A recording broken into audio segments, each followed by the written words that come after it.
Well, hello everybody. It's Danny back from Deepsouth Homestead on Porch Time. Back over at Pecan Grove. It seems like I just stay over here all the time. And there's a reason for it. Really there is. It's so peaceful.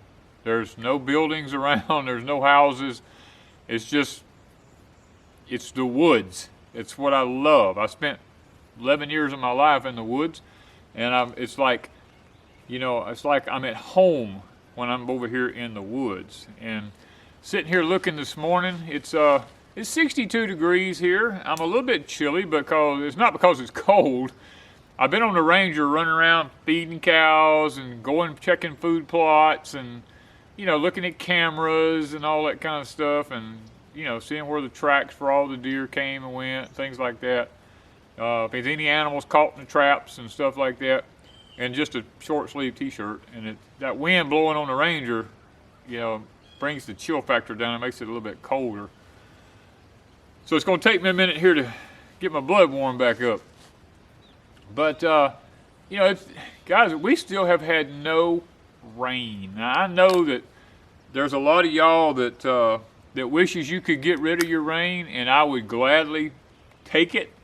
But I'm looking at I told you that 2023 was a year of solutions. So that's really what I'm doing is looking at it from from how is the Lord working in this? Well, we've been able to bale our hay. We baled the hay out of one of our fields. Testing all the old equipment out that we bought worked out really good. I've got a few things I got to replace. A bearing in one of the rakes, the hub bearing, whatever you call it. Drive axle bearing, whatever it is gone. I need to replace that, which don't look like it'll be too big of a deal in a 256 New Holland hay rake. I don't think it's a big deal to replace. It looks like I can just undo a yoke and take some bolts loose and take it off, and I can get to it. But that's to be expected when you buy old equipment. Now the hay baler itself.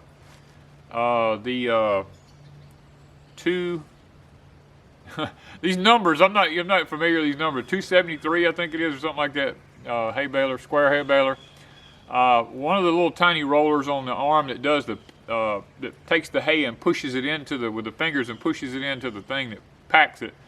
One of the little rollers came off, which I have another one I can take one off of. It's not a problem. But just a couple little minor things like that have happened. And but it worked out perfectly fine. I mean, it made some good bales of hay. We were glad about that. And we were able to cut most all the rest of our fields. I got one field left to cut. It's already been seeded, but I cut the grass. It's like 8 inches deep with grass, and I just cut it down and let it lay on top of the seeding that I put out, the ryegrass and the clover, so that it will come up through it, because we have no moisture. I'm telling you, it has not rained.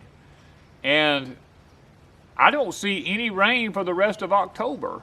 There's a couple of times in November it shows a little bit of a rain. But this system coming out of the Pacific, going to come across Texas and going to go up through Louisiana and Arkansas and all up through there. We don't get any of that, I don't think. If we do, it's a slight chance or risk or whatever you want to call it. But I'm looking at the positive side of it. It's allowing me to get things done without having to bog and, everything being too wet or anything like that. Maybe once I get completely finished with everything, God will allow the rains to come. The one thing I really liked about it, the pond over here is down about 3 feet. And since it has been built, a lot of stuff had floated up to the top and was against the shorelines all around it, little pieces of wood and stuff. When you build a new pond, what happens. And I haven't been able to get in there and get it all out because of my knee. I couldn't climb down the banks to get it out. Well, since it's dried up and the water level's down about 3 feet, all that wood's been laying around the edge of the pond. And all the lily pads that was in there, I put carp in there, sterile carp, and between them and the catfish, they got rid of all the lily pads. And anything that was around the edges of the shoreline that was trying to come back up, it's gone. So I backed in there. I have a certain kind of hay, section hair. Most people, when they see it, they go, "Oh my gosh, where did you get that? I want one of those." And I backed in there and let that thing down in the water and pull it. And because see, it's not boggy around the edges. I back out next to the water, put it down in the water, and I just drag, and I pulled all the trash around the whole pond up onto the hillsides, pushed it all up in piles, took the grapple and took it off and put it in a ravine back there on the property.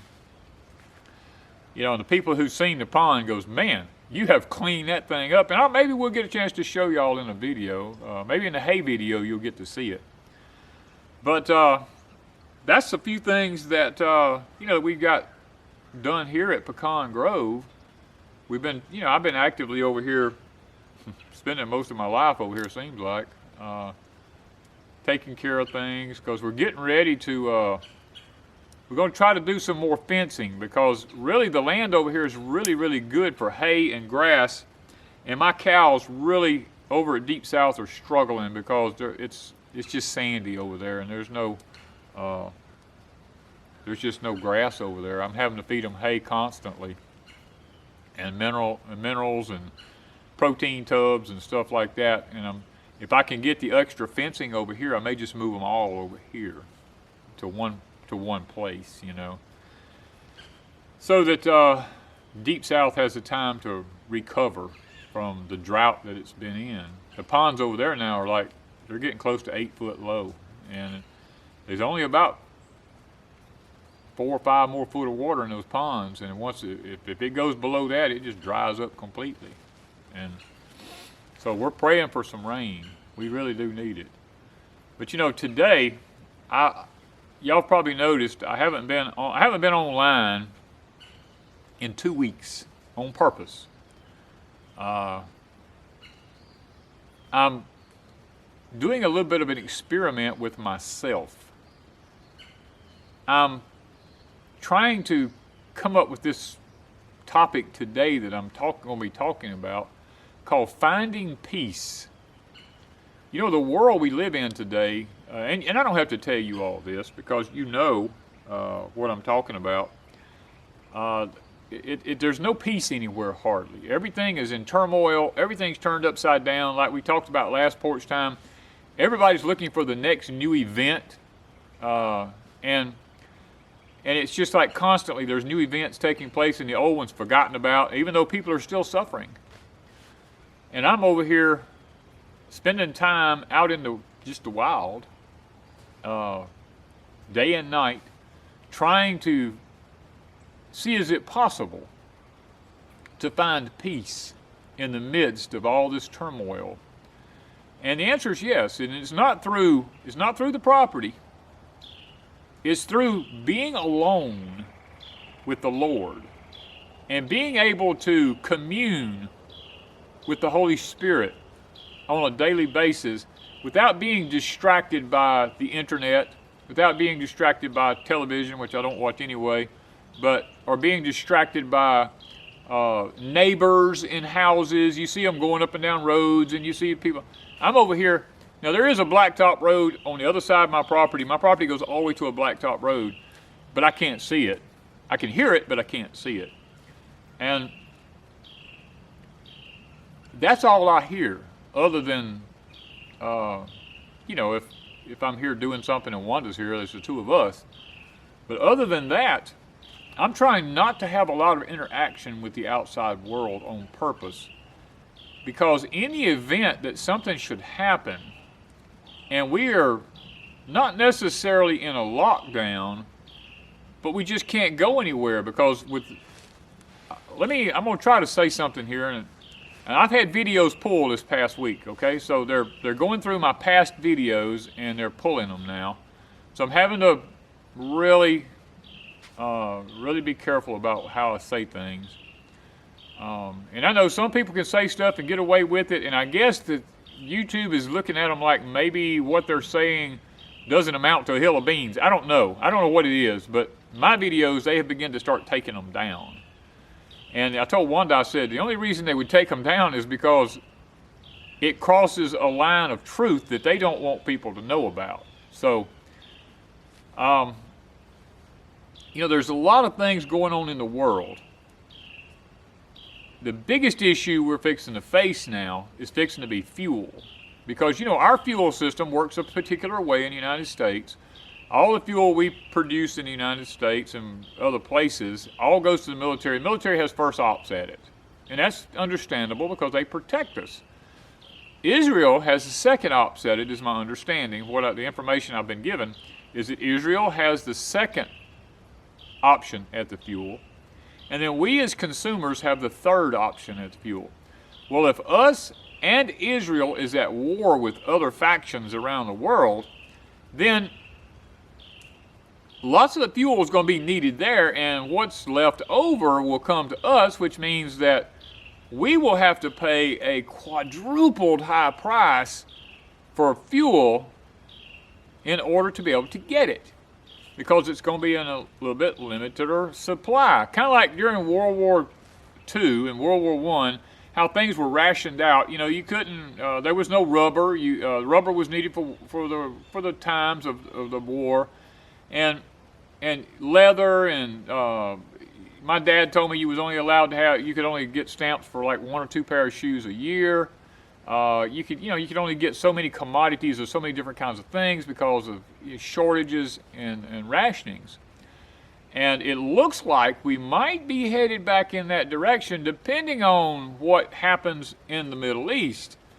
Now, if the theater over there, and I'm going to use certain words, you'll have to just kind of like read between the lines, but in the theater over there, if they go to doing a lot of sorties and start dropping a lot of batteries and stuff like this, then what will happen is that we will be at a full-fledged conflict with other nations. Now, as far as I understand right now, we are the only nation standing with Israel, and if that's the case, all of the other nations will turn against us just like they have Israel, and a lot of our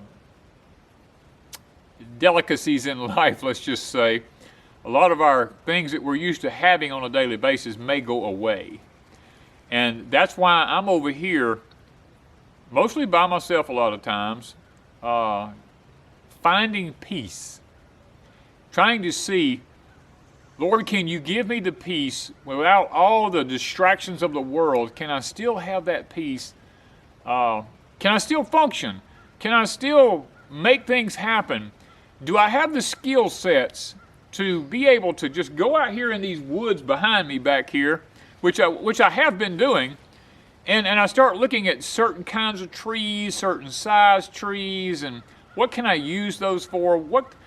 These little skinny tall poplars that's 50 feet tall and this big around, you know, what can I use those for if I needed to? Or I got oak trees this big around, 60 feet tall, like pencils everywhere because they're so thick.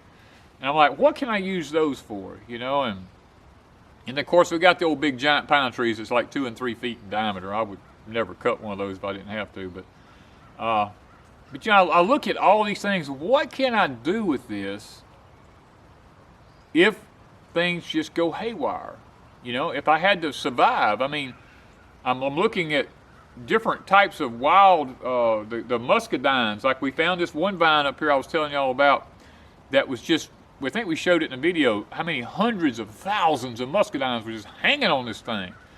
We set cameras up around it, and the wildlife, I think we showed y'all some of the wildlife footage of the foxes, the deer, the raccoons, the possums. I mean, everything was coming to this one muscadine vine out here. And that's the things I'm looking for. I'm looking for wild edibles. You know, what's growing around here? I mean, I found tons of, I think they call it Queen Anne's lace. There was lots of it growing in one of the back corners of the property back here. And, I mean, pecan trees are everywhere. As a matter of fact, I got a pecan right here in my hand. I've been sitting here while I'm talking to y'all, and you probably noticed I was a little distracted. I've been cracking it because I love to eat pecans. I just go around under the trees. This is the first year that these trees have been cleaned up around where there's no underbrush under them in like 25 years. I mean, I pushed out yopons, privy, wax myrtles, popcorn trees, tongue nuts. That stuff had just wrapped these pecan trees up. As a matter of fact, I had a dozer here this past 2 weeks ago now.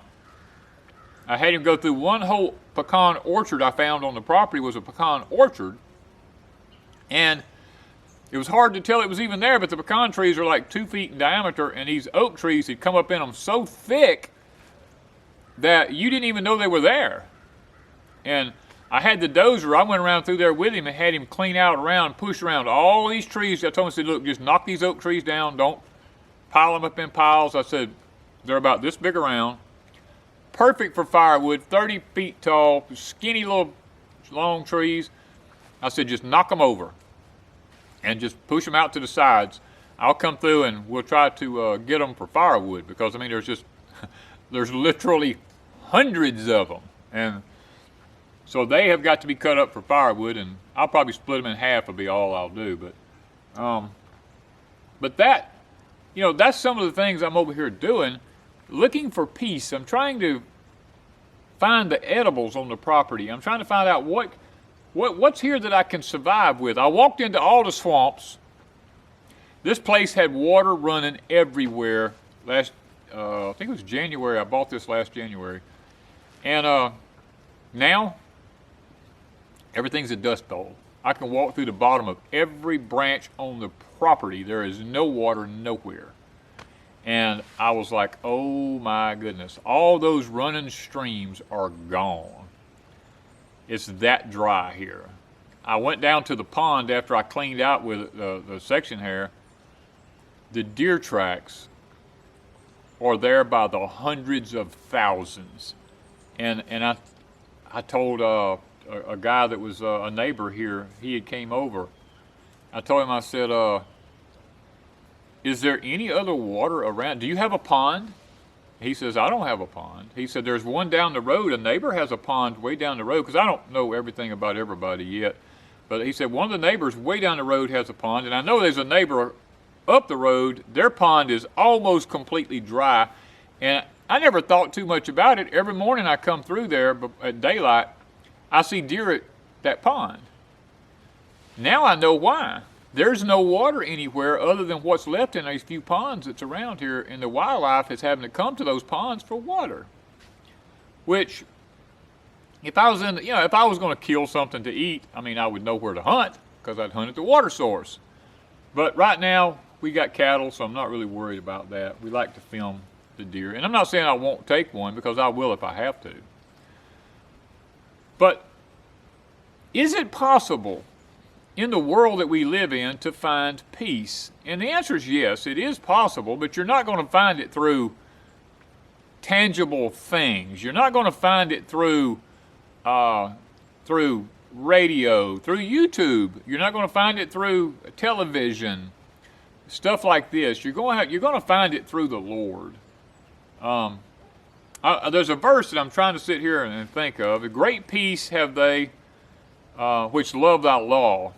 You know, in that nothing shall offend them. I think that's in Psalms. It's been a while since that just popped into my mind. That verse just came into my head. I had most of the Bible memorized at one time, and these verses just pop into my head, and their location in the Bible sometimes may not be exactly accurate, but I do remember the verses. The older you get, your mind seems to fail you. You're not as sharp as you were when you were younger. But great peace have they which love thy law, and that nothing shall offend them. I've noticed, and I don't know, maybe you too have noticed, the older I get, the more mellowed out I am. Yeah, I used to, and I hate this with a passion, you know. But when I was younger, you know, running my companies, I had 3 companies that I ran, I was hot-headed. And I don't know that it was actually who I was so much as it was the stress that I was under. Because now that I'm out from under a lot of that stress from those companies that I sold and shut down, I don't seem to fly off the handle. I don't seem to get as mad as I used to. And I still have my moments, you know, because there was an elderly gentleman with me here working. Oh gosh, it's been probably 3 months ago. Something didn't go right, and I got mad, and I threw the drill across the ground, and I picked a board up and slung it across the ground, and I just went storming off over there. I had to do something on, and he said, and he's older than I was, you know, and he said, "Old man, you need to calm down." He said, "That didn't fix nothing." And I stopped, and I said, "You know what?" I said, "I'm sorry you had to see that." I said, I know it didn't fix anything. I said, "I've got to do better. Thank you for holding me accountable," you know. And he said, "Look," he said, "us older people," he said, "we can't be wasting that energy on getting angry." He said, "That's not good." And I said, "You know, you're right. Thank you for being here today." And so I still have those moments, you know, but I try. The older I get, the more mellowed out I become. Now, people used to say I was a killing machine. You know, I mean, literally, I would, if a deer stepped out anywhere and he was within eyesight, it didn't matter how far he was, because I was a long distance shooter, he's just gone. I'm gonna take him out. You know, if I want him, I'm taking him out. And they called me Deadeye for years and years. I was called Deadeye. But now, I don't find it's more difficult. I mean, maybe you all feel the same way. I don't know. Or maybe it's just me. I don't know. But the older I get, the less I'm able to take a life like that. You know, I mean, unless I want to. I mean, because it's like it doesn't. There's no thrill there of the shot anymore. There's no thrill of anything like that anymore, like they were when I was a younger guy. And now it's almost like, man, I hate I had to do that, but I know it's necessary. I mean, sometimes it's necessary. Like my pecan trees, the squirrels. I didn't realize in the beginning the squirrels was doing so much damage to them. And I had to eradicate, you know, I think I eradicated close to 60 of them. And I didn't want to have to do it. I had wished that they would have just left them alone. And because there was oak trees everywhere with acorns all in them, but they wanted the pecans, and I understand why. They're better to eat. I'd rather eat a pecan than I had an acorn myself, you know. And I don't find pleasure in that at all. But I know it's something that has to be done if I'm going to have food source for Wanda and I. So you have to step up to the plate and you have to do what you have to do. Now, it is difficult. I'm going to say this. It is difficult to find peace when there's lots and lots of distractions. Especially with what's going on over in the Middle East, people's constantly trying to tune into this person, tune into that channel, tune into this YouTube channel, that channel, this TV channel, this TV news channel, trying to find out, is there any new news? Guys, if you've studied the book, you know the end results. So, I mean, what transpires in between the beginning and the end result really is of no consequence other than the simple fact that, you know, we got to live through it. Now, we didn't choose the generation that we're in. God put us here during this particular generation, and if He did, He will equip us for whatever we need. And, you know, over in Matthew, we see, seek ye first the kingdom of God and His righteousness. And then there's a whole list of things before that said, all these things be added to you. So, if it is the Lord who, I'm trying to figure the right wording for this, it is the Lord who lined all these events up because He foretold them in the Scripture, and He's the one who's orchestrating them. So if He's orchestrating them, they're not for our harm. They're actually for our good because they bring about the end for us to be with Him. So we have to understand that while He's orchestrating all this stuff for us, you know, to take place, He's in control. And there's no need for us to be that concerned. If we're living in the will of the Lord, and we're keeping His commands, and we're keeping His statutes and all these types of things, then He says, if we seek Him first and His righteousness, then all the things that we need in life is going to be added to us. So we don't really have to worry about that. Now, it can be concerning at times and challenging, but that's why I've told you, let's make 2023 the year of solutions, because when 2024 gets here, I'm going to tell you, 2024 may make 2023 look like a ride in a park. So it's better for us to find solutions in 2023 and get familiar with it than to wait until the calamity begins to happen and things get really, really tough, and then we have to struggle to try to figure it out. You know, I would rather do it now. I'd rather find the peace now. I'd rather take my time now.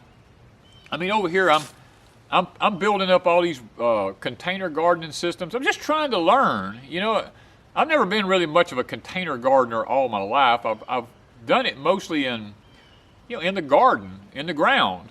But with what's going on in the earth right now, because we're in solar cycle 25, we're in a solar minimum and all that kind of stuff, the earth is doing things that it's not normally going to do. There's this binary planetary system coming into our solar system that they don't want to talk about.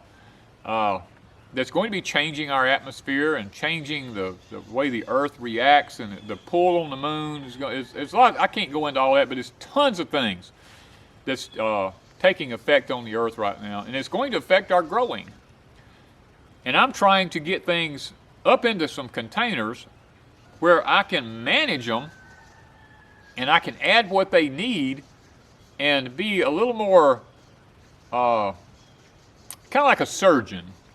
I can be a little bit more precise with each individual plant system than it is if it's just a broad field of plants out there. You know, I would rather see if I can do a better job in a smaller scale and still be able to produce the same amount of food for Wanda and I, so that we can survive off of it and still be able to have my pecans that I so love. But guys, I got to get up from here, and actually, excuse me, I thought I would get warmer sitting here, but actually I'm not. I'm actually getting chillier, because I know that Japanese lantern behind me, you probably can't tell it much, but there is a slight breeze blowing, just enough to make you chilly. And I got to get up here and start moving, or either go put me a shirt on, which I don't want to do because I see the sun coming up over the trees here right now, because it's actually not very late in the morning. It's very, very early. Matter of fact, if you listen, you hear the roosters crowing, because I have the lights on the camera turned on where it shows me up a little bit lighter. And the roosters are crowing, sun's coming up, or everything's getting to come to life.